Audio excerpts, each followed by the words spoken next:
Bismillahirrahmanirrahim. Dear student, today we will discuss about a topic, new chapter, class second year, homeostasis. You have learned in the previous classes and be familiar to this topic as well. यानी आप इन topic के साथ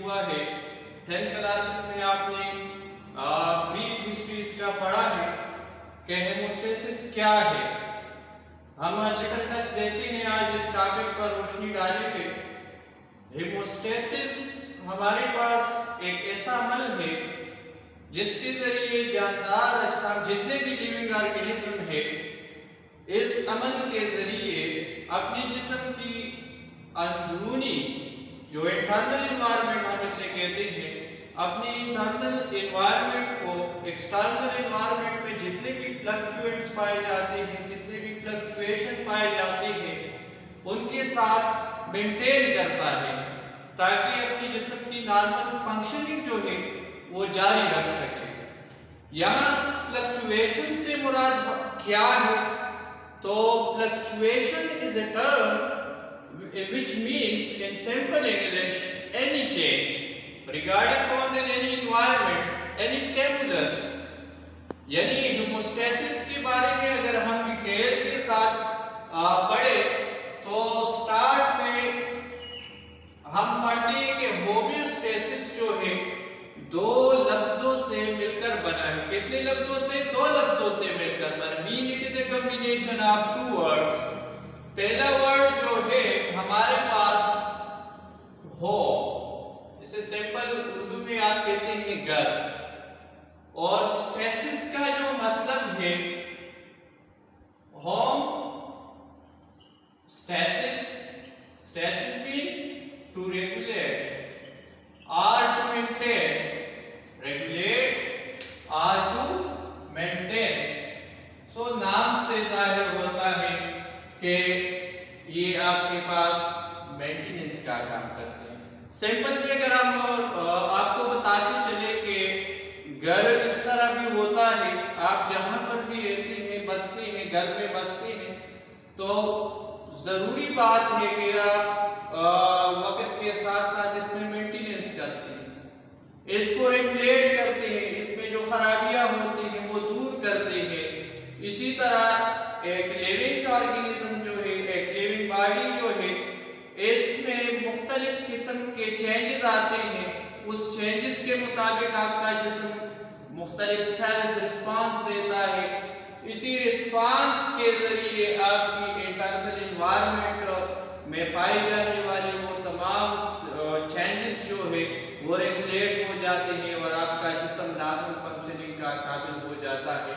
So how we define the terms homeostasis? Simple definition इसका मैं आपको बता दूं, कई definition इसकी मौजूद है, लेकिन जो सिंपल और सादा तरीन definition है homeostasis का वो ये है, it is the ability of a body, homeostasis as the ability of a body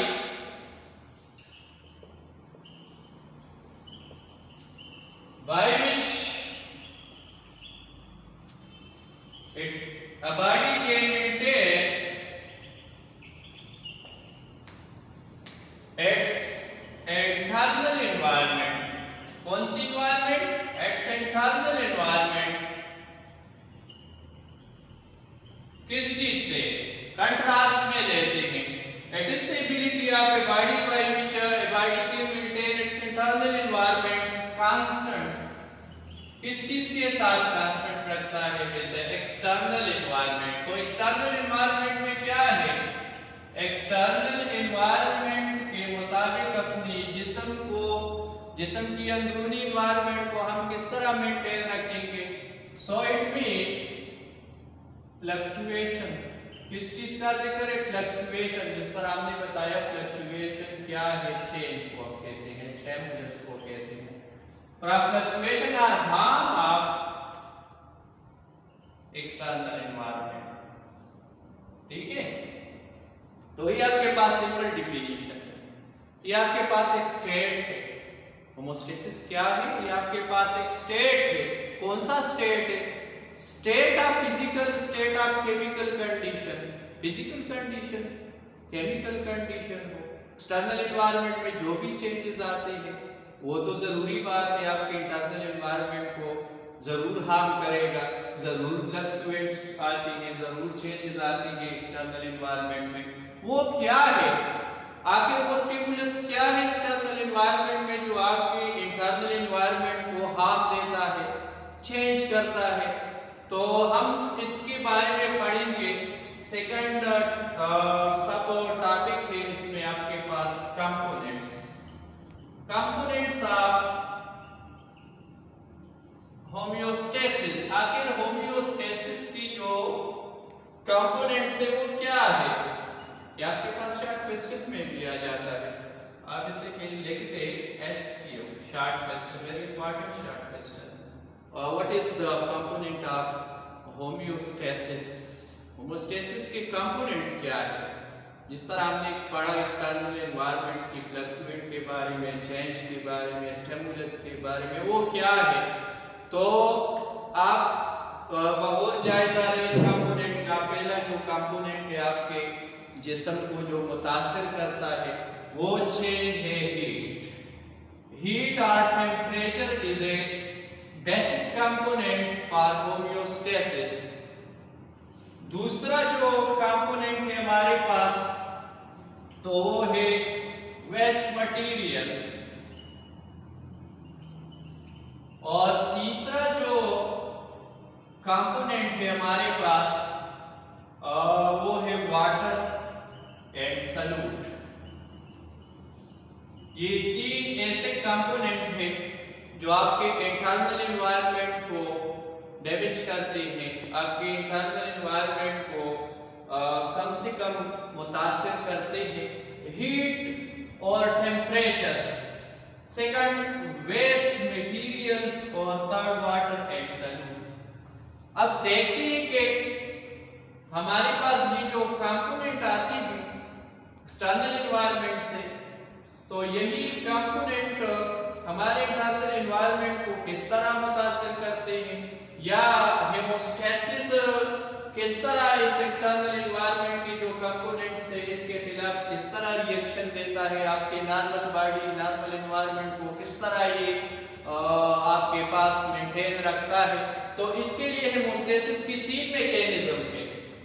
There are some mechanisms of homeostasis। Homeostasis की तीन मैकेनिज्म है जो ये तीन आपके पास जो कंपोनेंट या फैक्टर्स है इसको मेंटेन रखने के लिए। कौन कौन से हैं? हीट के लिए आपके पास या टेम्परेचर के लिए आपके पास जो होमियोस्टेसिस का अमल जिस्म में होता है, तो इसके लिए हमारे पास एक अमल होता है जिसे हम कहते हैं थर्मोरेगुलेशन। क्या कहते हैं? Thermoregulation. The terms thermoregulation is also being combination of two words। ये भी हमारे पास दो अल्फाज या दो लफ्जों की कॉम्बिनेशन से बना है। थर्मो, थर्मो मीन हीट और temperature, regulation to maintain. Regulation का मतलब क्या है? Maintain. So it mean it is a mechanism of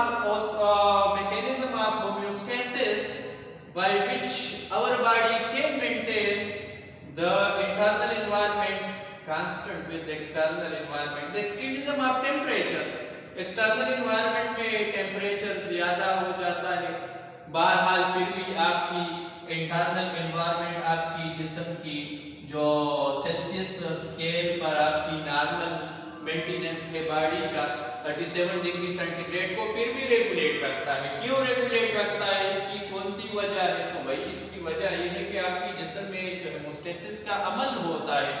haemostasis का अमल जब शुरू हो जाता है एक्सटर्नल, अभी भी आपके पास बाहर की जो टेम्परेचर है फॉर एग्जांपल 40-45 डिग्री सेंटीग्रेड है या सेल्सियस है, फिर भी आपका जिस्म इसमें एबिलिटी पाई जाती है कि वो इस 40 डिग्री सेंटीग्रेड को 37 नॉर्मल डिग्री सेंटीग्रेड पर ले आता है। किस तरह ले आता है?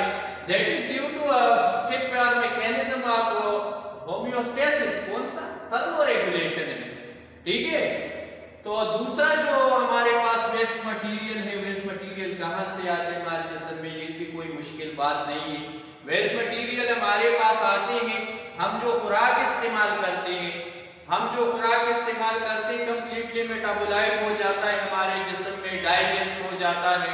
डाइजेशन जरूरी तो नहीं है कि आप जो खुराक इस्तेमाल करते हैं वो 100% डाइजेस्ट हो जाता है और यूजफुल सब्सटेंसेस में कन्वर्ट हो जाता है, लेकिन ये भी ज़हन रखनी चाहिए कि बाज़ खुराक का हिस्सा ऐसा भी होता है जो अनडाइजेस्टेबल फॉर्म में पाया जाता है, वो डाइजेस्ट ही नहीं हो जाता।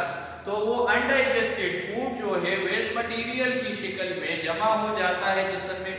अगर ये लॉन्ग पीरियड के लिए आपके जिस्म में रहता है तो आपके ट्रांसपोर्ट सिस्टम को मुतासर करता है, आपके जिस्म की नॉर्मल फंक्शनिंग को मुतासर करेगा। इसीलिए जिस्म की में एक सलाहियत या एबिलिटी पाई जाती है कि वो इस वेस्ट मटेरियल को रिमूव करे जिस्म से, ताकि आपकी जो इंटरनल एनवायरनमेंट है वो मेंटेन हो जाए।